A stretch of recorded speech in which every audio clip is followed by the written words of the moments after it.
Okay, in this video, we're going to be talking about what an A plus setup looks like to me.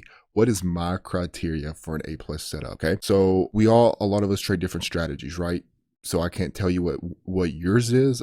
I can just tell you what mine is, and I can tell you what the criteria is for an A plus setup for me, right? So first things first, we need to start on the larger time frame. So we're on a daily chart here, GBP CHF. The date is 3/3/2023. So we have a daily chart, right? It's important that we are trading with the higher time frame market structure.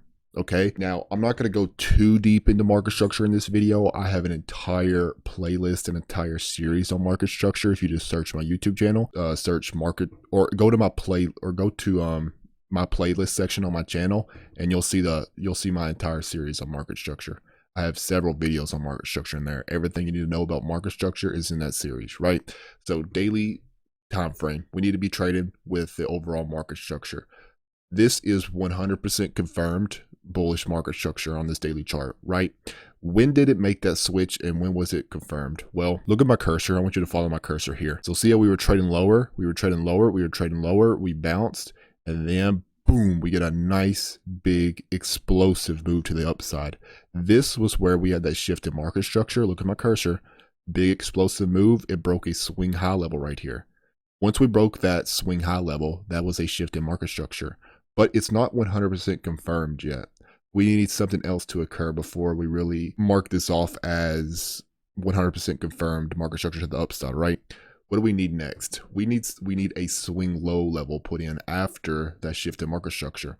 So we got the shift, boom. All right, now we got a swing low level that we need to get put in right here. What's a swing low? When a swing low is simply when you got your lowest low in the middle, and you got two higher lows on the left and the right. So we see how this candle right here, this is your lowest low.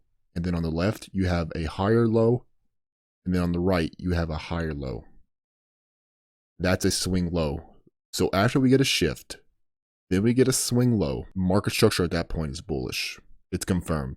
100% bullish. We're trading with the overall trend. Okay, that's number one. Number one, for something to be an A plus setup, we have to ensure that we are trading with the overall trend. We want to be trading with the trend. We want to be trading with the market structure. Okay. Next, we need a higher time frame level. Okay, we need a higher. This is very important. We need a higher time frame level. We have a higher time frame level right here. This is a daily bullish order block. Okay, so far what have we concluded? Well, the daily chart is bullish, so we're only looking for buys. Market structure is 100% bullish. We have a larger time frame level here. Oh, and also one more thing, price traded down into a discount. That's ideal as well. Okay, you want that as well. You want price to trade down into a discount. So from this low to this high, measure that price range below 50% equilibrium. You want that pullback in that test of a larger time frame level below in a discount marketplace. We had it. We had a test of a larger time frame level on the daily chart. So that checks off the list. All right, let's go down to, we even had a 4-hour larger time frame level as well. But okay, so now we're on our intraday time frames. Okay, we just analyzed the daily chart. What do we want on the intraday time frame now? Well, we want to shift to market structure, and we had it right here. But do we have that fair value gap on the shift to market structure? We don't on the 4-hour chart, but that's when we go to utilize different time frames, right? But also it's worth noting that we have another larger time frame level here. So we had that original bounce off this daily bullish order block. But remember, price is fractal. And once we had that bounce off that larger time frame level, we had another level in here. This is a 4-hour bullish order block that was created after we had that hard rejection off that level. So we have another higher time frame level, because I consider 4-hour and up higher time frame levels. So we had a daily higher time frame level, but we also had a 4-hour higher time frame level right here as well. But we still need that shift in market structure with a fair value gap confirmation. And if we go to our 1-hour chart, you can see we had it. This is what you want next. You want a reaction off the higher time frame level. That's key. Okay, I don't just buy something as soon as it trades down into a higher time frame level looking for higher prices. No, I want to see a reaction first. This reaction, I want you to think of it like smart money is leaving their footprint. Okay, you're letting smart money show their hands first before you put on anything. Let them show their hands. This is them showing their hands. this big explosive move up during London was them showing their hands off of that higher time frame level. And remember, we're trading with the higher time frame trend. We're trading with the higher time frame market structure. We traded down into a discount marketplace. We're bouncing off of a higher time frame level of support. And this is that next part of the equation, which is our shift in market structure. Okay, right here, big impulsive move to the upside, which broke this high. And it left, this is key, it left our fair value gap confirmation. You need that fair value gap confirmation, okay? That comes with high probability market structure shifts. The fair value gap, let me repeat it in case you missed it. That fair value gap is needed for a high probability market structure shift. We came down, we grabbed this liquidity, we tested a higher time frame level, boom, big move to the upside. Big, strong, explosive move to the upside, leaving a fair value gap on the shift in market structure off of the higher time frame level of support. Okay, next, what do we want? Well, we don't want to just chase prices as trading up into something like this. We want it to trade down into a discount and even give, for it to be an A+ setup, 61% retracement. So let's draw Fibonacci on here. Let's take this low to this high. See how price then traded below 50% equilibrium of that price range. At that point, we are in a discount marketplace. I only want to be buying in a discount. I do not want to be buying in a premium marketplace, because premium simply means expensive. Discount simply means cheap. We don't want to buy something when it's expensive, right? We want to buy something when it's cheap, when it's at a bargain price. And it's at a bargain price as soon as it trades down below 50% equilibrium, okay? That's what we need. We're patient. We wait for that retracement. It does it. It completely rebalances this portion of price action. Now, before I get the question, does it need to completely rebalance the fair value gap every time? No, it doesn't. It just did it in this scenario. But you do need it in a discount marketplace, okay? It's not always going to fill the fair value gap completely on the first try.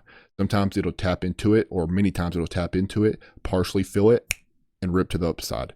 All you need is a discount. You need it in a discount marketplace. We got it. We even got 61% key Fibonacci retracement as well, which is ideal because we want to minimize risk as much as we can, right? So we got that as well. And this shift, now it's also key is like where that shift in market structure happens.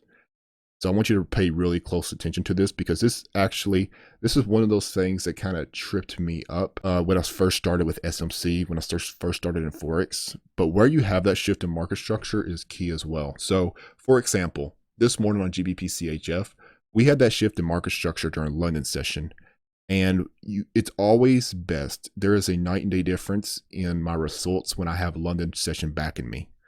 So see how we had this move was during London session. This shift in market structure was during London session. And then we got that pullback coming into New York kill zone. It's best if you always have London, you're trading with the London trend. The London trend was bullish.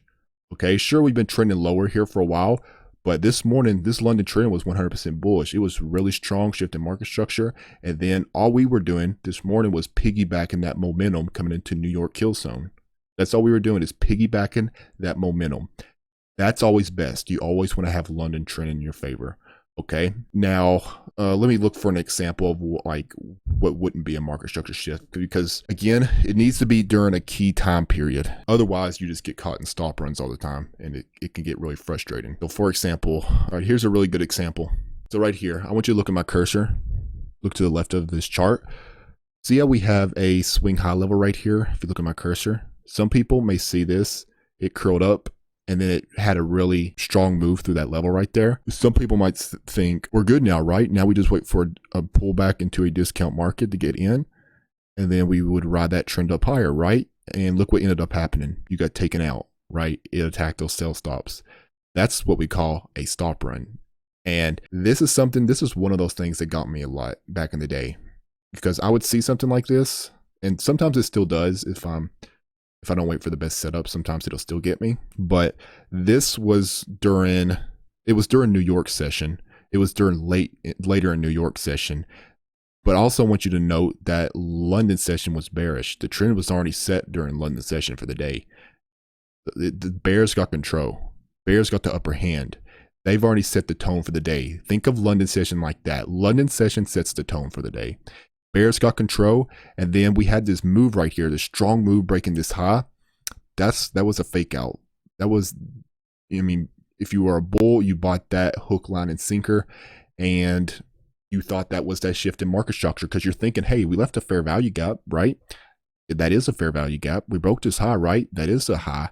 And we did pull back into a discount later on during London session the next day. So I would get in at a discount and ride that up, right? It didn't happen during a key time. You want the influence of London session. That's best. That is a stop run. That is a real shift in market structure. Okay? I want you to compare those two examples. Stop run. Market structure shift off of a higher time frame level. Big difference. You want the influence of London session. So, and then it pulled back, like I said, it pulled back into a discount. And next thing you want an institutional price level in there.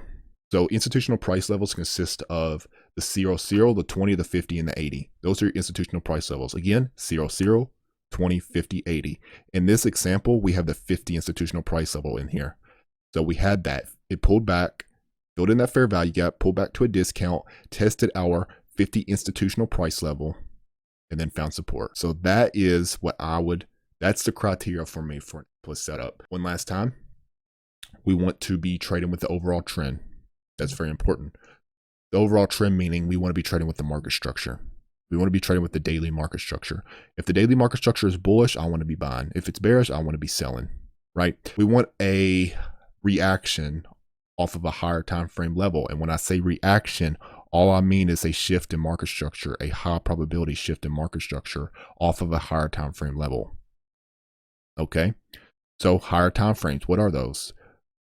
I consider them 4 hour and up. So your 4 hour, daily, weekly, monthly. 4 hour and up are your higher time frame levels. You look for reactions off of those levels. Okay, once you get a reaction, you want it preferably during London session, because London session sets the tone for the day. Then coming into New York kill zone, I want a retracement, because that's what we're doing during New York kill zone. We're looking for retracements to simply piggyback that move that was set during London session down into a discount market. Remember, we need to be buying in a discount marketplace below 50% equilibrium. We want that fair value gap confirmation on the shift during London as well. There's your fair value gap. I have videos on that on my YouTube as well. Just search fair value gap, you'll see them. We want fair value gap confirmation. We want that retracement and institutional price level in there as well. We want that. And I think that is about it. I think that's about everything. You know, for me, New York kill zone, my trades have to be within a New York kill zone. The ICT New York kill zone is 7 to 10 a.m. Eastern time. I push it to 11 because I still get some pretty nice trades within that 10 to 11 range. But yeah, 7 to 11 a.m. Eastern time is my time to trade. If I don't get a trade within that very specific time period, there's no trade for me. It has to be within that time period or it's not my trade. Okay. So yep, that is a A+ setup for me.